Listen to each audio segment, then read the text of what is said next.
Colossiens au chapitre 2. Je veux en effet que vous sachiez combien est grand le combat que je soutiens pour vous, et pour ceux qui sont à Laodicée, et pour tous ceux qui n'ont pas vu mon visage dans la chair, afin qu'ils aient le cœur rempli de consolation, qu'ils soient unis dans la charité, enrichis d'une pleine intelligence pour connaître le mystère de notre Dieu et Père et de Christ. Mystère dans lequel sont cachés tous les trésors de la sagesse et de la science. Je dis cela afin que personne ne vous trompe par des discours séduisants. Car si je suis absent de corps, je suis avec vous en esprit, voyant avec joie le bon ordre qui règne parmi vous, et la fermeté de votre foi en Jésus-Christ. Ainsi donc, comme vous avez reçu le Seigneur Jésus-Christ, marchez en lui, étant enracinés, fondés en lui, et affermis par la foi, d'après les instructions qui vous ont été données, et abondez en actions de grâce.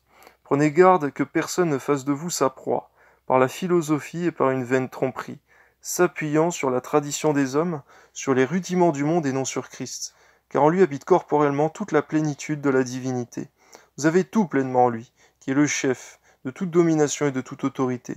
Et c'est en lui que vous avez été circoncis d'une circoncision que la main n'a pas faite, mais la circoncision de Christ qui consiste dans le dépouillement du corps de la charité, de la chair, ayant été ensevelis avec lui par le baptême, vous êtes aussi ressuscités en lui et avec lui, par la foi en la puissance de Dieu, qui l'a ressuscité des morts.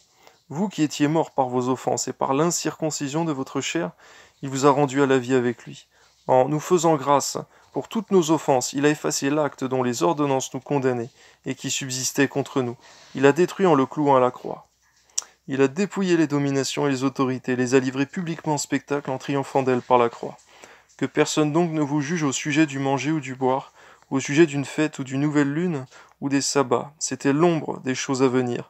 Mais le corps est en Christ, qu'aucun homme, sous une apparence d'humilité et par un culte des anges, ne vous ravisse à son gré le prix de la course, tandis qu'il s'abandonne à ses visions et qu'il est enflé d'un vain orgueil par ses pensées charnelles, sans s'attacher au chef, dont tout le corps assisté et solidement assemblé par des jointures et des liens tire l'accroissement que Dieu donne.